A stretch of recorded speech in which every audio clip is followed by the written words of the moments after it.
My name is Pinar Oncu. I'm the co-founder of Atlas Space. Unfortunately, today, Burçin, my co-founder, is not with us.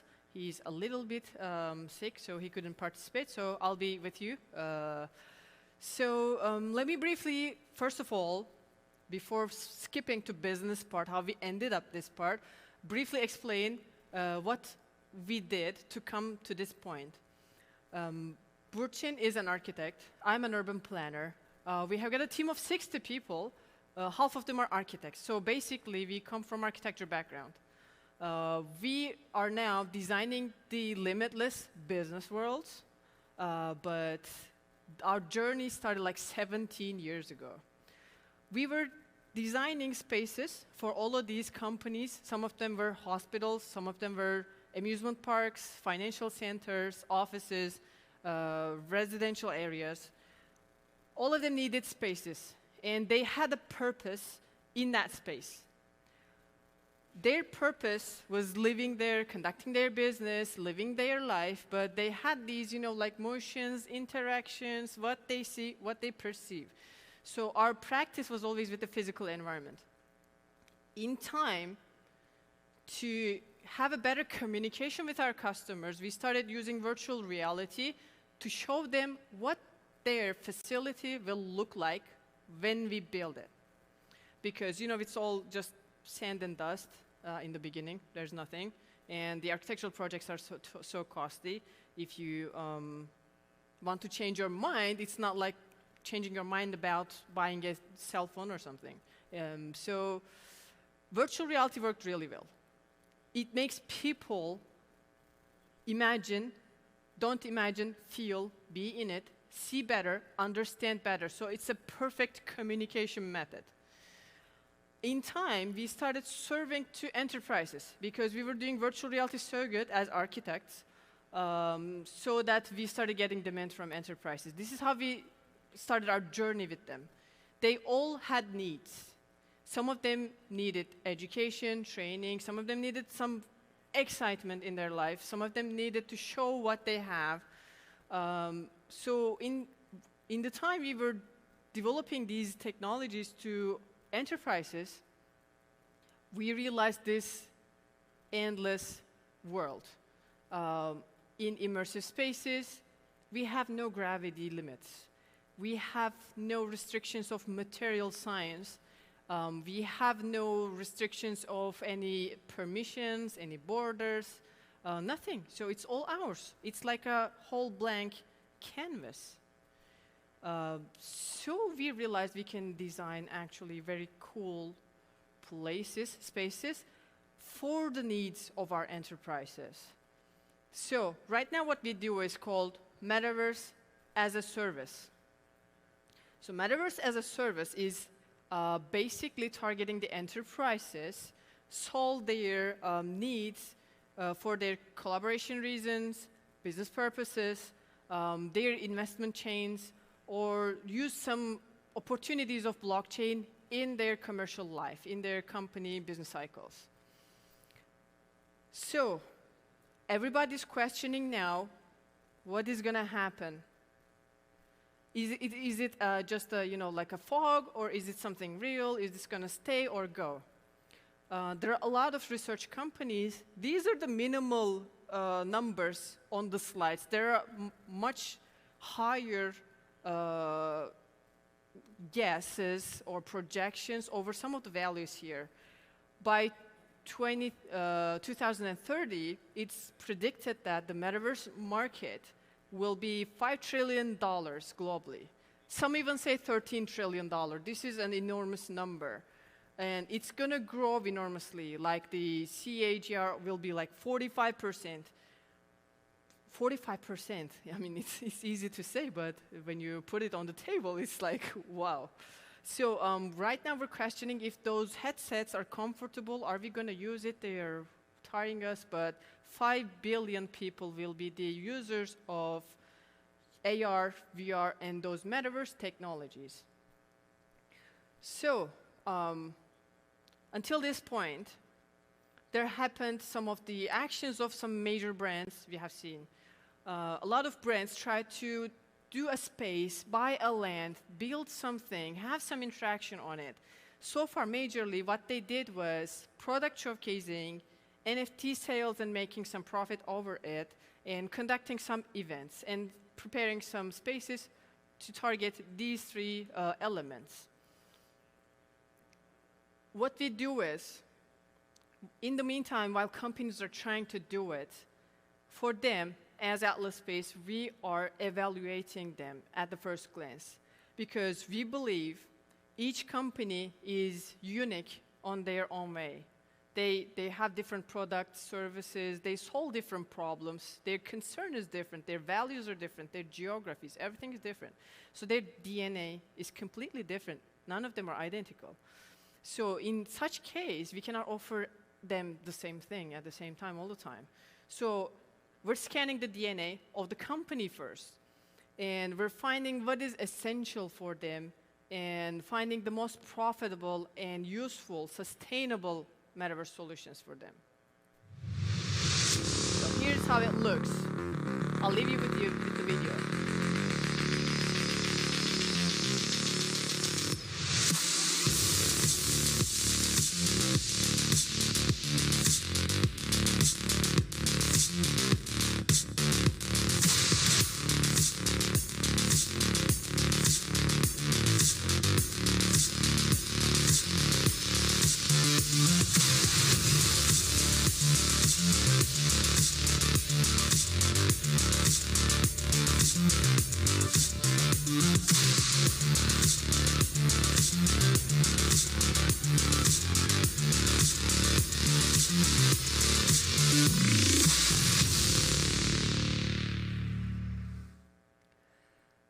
Well, very briefly, this is what we do. You've seen a lot of keywords and elements in that video, like blockchains, NFTs, marketplaces, events, concerts, workspaces, create your own identity, your avatar, a lot of elements. But they're meaningful when they have the purpose. It's like, imagine when you go to pharmacy, there are like maybe 1,000 different medications. Do every one of them work for you? No. If you need specifically something, then that one works really well for you. But the other one doesn't. And that the other one can even, like harm you. So it's just like this case. We're scanning the DNA of the enterprise, the company, and helping them find a purpose. All of the companies, enterprises, they have got real-life needs. So we find that real-life need and solve it with an immersive technology capability. So that can be an engagement. Engagement is a super important detail in the enterprise's life. If the companies don't care about engagement, they lose blood. So any employee that works in a company where he cannot connect with his colleagues, no engagement, they are 4 times more likely to look for another job. Overall cost of non-engagement in the companies to US economy is like $600 billion in a year. So this is a huge cost to an economy. So these spaces, they work very well for engagement when it is targeted, when it is programmed. I'll show a lot of examples upcoming soon. So because the nature of it is immersive, when you put your headsets on or when you're in your computer, you are the first person to experience anything. So storytelling is an amazing tool. I can take you to past of any company, the first point, maybe 200 years ago when it is first settled and found that problem to solve in the world. Or I can take you to future and show what they want to do in the future. I can take you to their very secret or very restricted area factory and make you produce the chocolate in their band. Whatever story they want to tell, it's a great way to tell their value propositions beyond their products. They can give you the feeling. So when they can give you the feeling, it's a super tool for marketing and sales, we can say. It's meaningful when it gives you the feeling. So you can use it amazingly to increase your revenues. And for training, over and over again, train for anything. You can open your training to anyone that you want to employ. or to your current employees, to your team members. There's no limit of, the trainer, no hours. And we can create the digital twins. So, as you see, we're finding the purpose first. We see the company and try to understand what they're doing. So we have got a catalog of 300 experiences. That is totally different. As you can see on the screens, they are in very high resolution because our companies want to represent themselves in perception. So far, what they refused when they were talking to us was low resolution most of the times. Most of them fear looking low quality when they are in low resolution.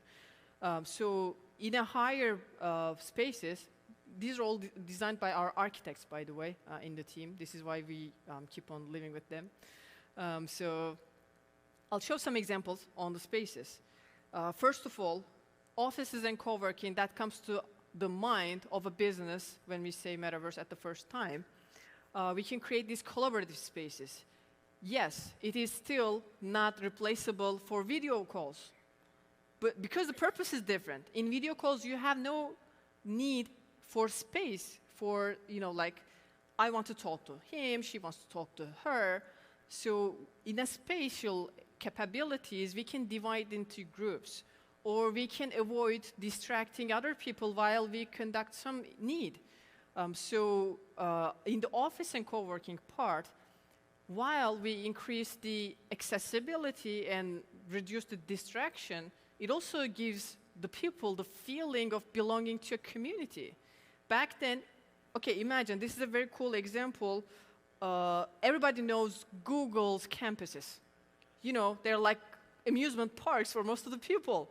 But imagine you started working in Google, like in the pandemic time, remotely. You have no access to that identity, to that feeling. But what Google can do is giving the same emotions by using these technologies, no matter where their employees are.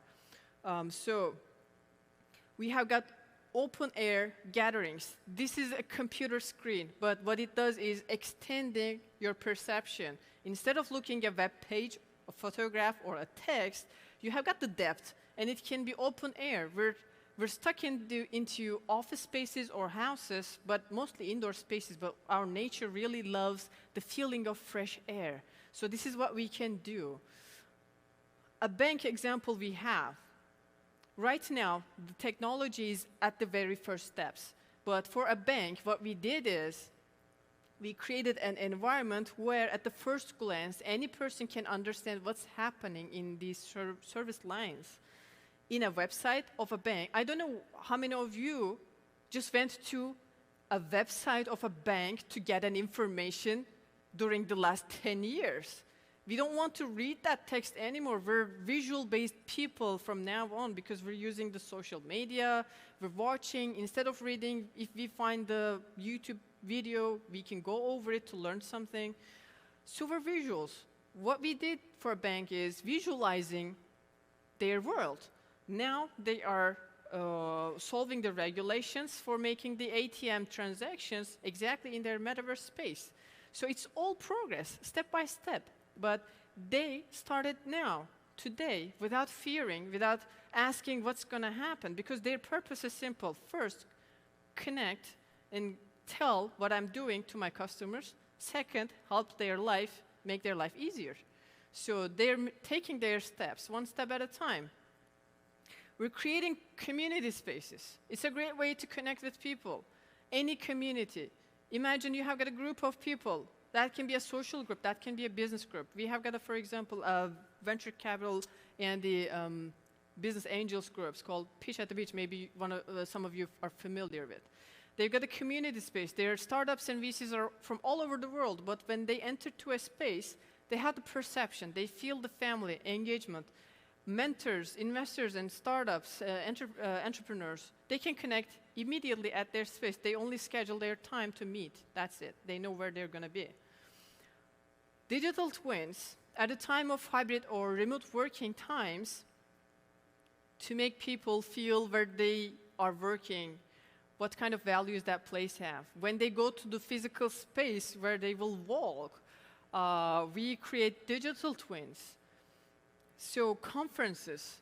This conference right now is being published on Hopin as well for the remote participants. But on Hopin, after this stage, when I'm walking around, some of you find me and we talk. And this is the very nature of these kind of events. You want to talk to people, but in current online systems, the space, there's no, three-dimensional space. You only have got these chat bars. If you can catch someone there, you don't even know if there's someone there or not. That's another thing. So instead, when it is in the 3D environment, we have got the space. Art galleries. Oh my God, Art Basel this way. That was incredibly, you know the feeling, that was crowded. But still a lot of people couldn't come here, see those art. This is a very high resolution, engageable environment where globally art lovers can visit. You can visit any art gallery in London in your lunchtime. In the evening time, you can go to Hong Kong and see another gallery. So you can fill your lifetime with these kind of activities while these galleries can have the global access.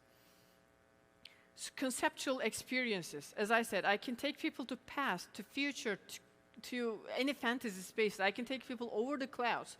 We have no gravity here. We have no rules here. It's like a Play-Doh, so we can shape anything we want, any feeling we want. We can conduct a lot of events, concerts, gather people at the same time.